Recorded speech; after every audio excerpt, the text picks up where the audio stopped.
24 घंटों में मौसमी सिस्टम। और यहाँ इसके बावजूद अंडमान व निकोबार द्वीप समूह का जो पूरा का पूरा रीजन है, इन भागों में पिछले 3 दिन से काफ़ी ज़्यादा इंटेंस क्लाउड बने हुए हैं और काफ़ी बारिश भी हो रही है।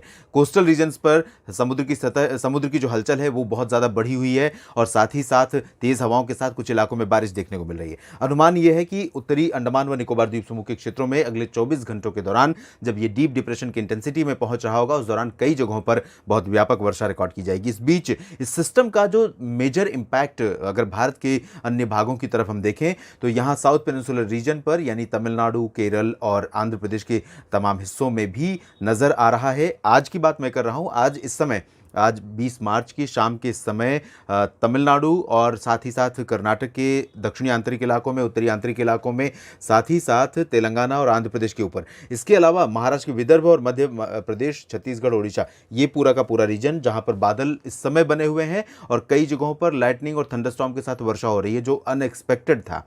ये सिस्टम इस तरह से मॉइस्चर को अट्रैक्ट कर रहा है और बंगाल की खाड़ी पर बंगाल की खाड़ी की तरफ से मॉइस्चर थ्रो कर रहा है, जिसकी वजह से कुछ इलाकों पर प्री मॉनसून एक्टिविटीज़ यहाँ पर देखने को मिल रही है। प्री मॉनसून एक्टिविटीज़ क्यों होती हैं?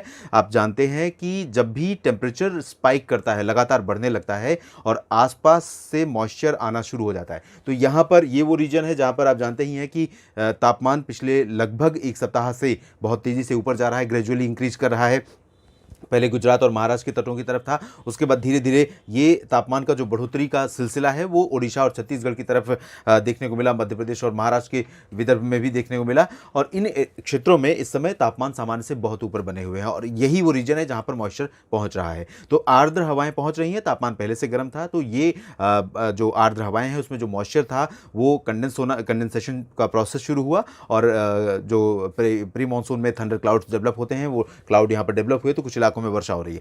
अगले 24 घंटों की बात अगर हम करें यानी कि 21 मार्च की, तो फिलहाल साउथ पेनिनसुलर रीजन में केरल की कई जगहों पर हल्की से मध्यम बौछारें गिरने की संभावना दिखाई दे रही है। लक्षद्वीप में फिलहाल ड्राई वेदर रहेगा लेकिन बादल यहां पर रहेंगे। इसके अलावा मुंबई पर भी आपने देखा होगा, ठाणे पर देखा होगा, पालघर, उत्तरी कोंकण गोवा से लेकर पूरा का जो पूरा कोस्टल रीजन है, इन सभी क्षेत्रों पर जिस तरह से मॉइस्चर यहां अरब सागर में ऐसे घूमकर इस तरह से आना शुरू हुआ, इसके कारण जो पूरा पश्चिमी घाट है, पालघर यहां तक कि सूरत से लेकर पूरे त्रिवेंद्रम तक का रीजन, इन सभी क्षेत्रों पर बादल नजर आने लगे और कुछ इलाकों में वर्षा भी रिकॉर्ड की गई है। गोवा में पिछले 24 घंटों में कुछ जगहों पर काफ़ी बारिश रिकॉर्ड की गई, थंडरस्टॉर्म, लाइटनिंग और तेज हवाओं के साथ, और ये कंडीशन कोंकण गोवा के अन्य हिस्सों पर भी देखने को मिल सकती है।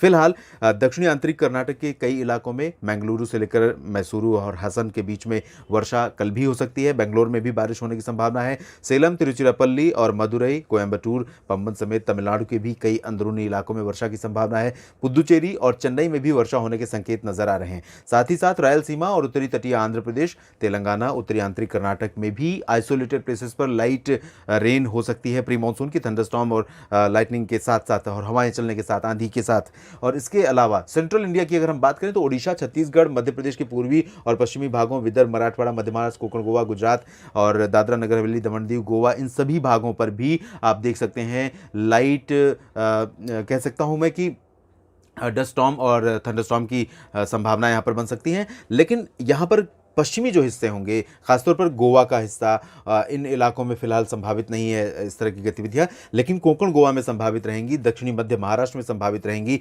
मराठवाड़ा और विदर्भ के कुछ इलाकों में संभावित रहेंगी। इसी तरह से ओडिशा और छत्तीसगढ़ के दोनों क्षेत्रों में भी प्री मानसून वर्षा की गतिविधियां कहीं कहीं पर हो सकती हैं, लेकिन बहुत प्रोमिनेंट नहीं होंगी। लेकिन इसके बावजूद जो बदलाव हो रहा है उसके चलते कंसिस्टेंसी बनी हुई थी टेम्परेचर के राइज होने में, उसमें ब्रेक लगेगी और ब्रेक लगने के चलते थोड़ी सी राहत यहाँ पर मिल सकती है लोगों को, लेकिन उमस भी यहाँ पर और परेशान कर सकती है।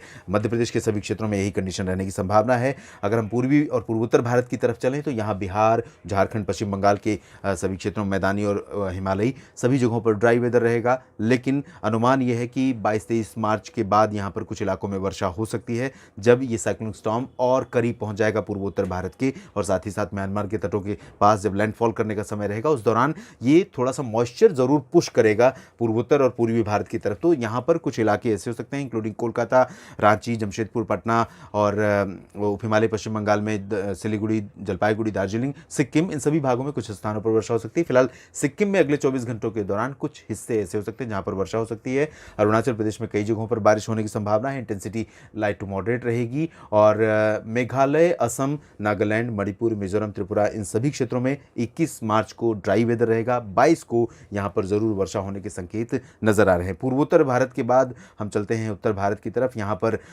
उत्तर प्रदेश के पूर्वी और पश्चिमी हिस्सों, हरियाणा, पंजाब, दिल्ली, राजस्थान और उत्तर भारत के तमाम जो पर्वतीय इलाके हैं इन सभी क्षेत्रों में मौसम पूरी तरह से साफ और शुष्क बना हुआ है। जम्मू कश्मीर, हिमाचल प्रदेश और उत्तराखंड में बना रहेगा। आज थोड़ा बहुत बारिश यहाँ पर हुई है जम्मू कश्मीर के और हिमाचल प्रदेश के उत्तरी इलाकों में लाइट रेन हुई है या संभावना बनी हुई है, रात में हो सकती है, लेकिन कल यहाँ पर ड्राई वेदर रहेगा। 23 मार्च को एक नया WD उत्तर भारत में दस्तक देने वाला है, तब उत्तर भारत के पहाड़ों पर फिर से बारिश देखने को मिल सकती है। मैदानी इलाकों में आपने आज देखा था राष्ट्रीय राजधानी दिल्ली और NCR समेत पश्चिमी उत्तर प्रदेश तक जो पूर्वी हवाएं आई थी बंगाल की खाड़ी की तरफ से, उनके कारण थोड़ा सा बादल दिखाई दिए थे।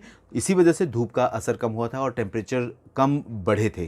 टेम्परेचर दिल्ली में 6-7 डिग्री एवं नॉर्मल पहुंच चुका है पिछले दिनों और अभी भी नॉर्मल से ऊपर बना हुआ है, लेकिन आज हवाओं का रुख बदला तो टेम्परेचर में भी बदलाव हुआ, लेकिन गर्मी से राहत नहीं मिली। उसकी वजह यह है कि जब पूर्वी हवाएं आती हैं तो टेम्परेचर को नीचे ज़रूर ले जाती हैं, लेकिन मॉइस्चर लेवल को ऊपर उठा देती हैं और मॉइस्चर जैसे ही ऊपर उठता है तो टेम्परेचर कम रहने के बावजूद भी सिचुएशन और वर्स लगती है और ख़राब लगती है। तो यही कंडीशन यहाँ पर रही और अगले 24 घंटों के दौरान भी यही संभावना नज़र आ रही है, इंक्लूडिंग राजस्थान, पंजाब और हरियाणा में भी हवाओं का रुख नहीं बदलेगा, टेम्परेचर में कोई बहुत मेजर चेंज नहीं होगा, बारिश की संभावना अभी नहीं है।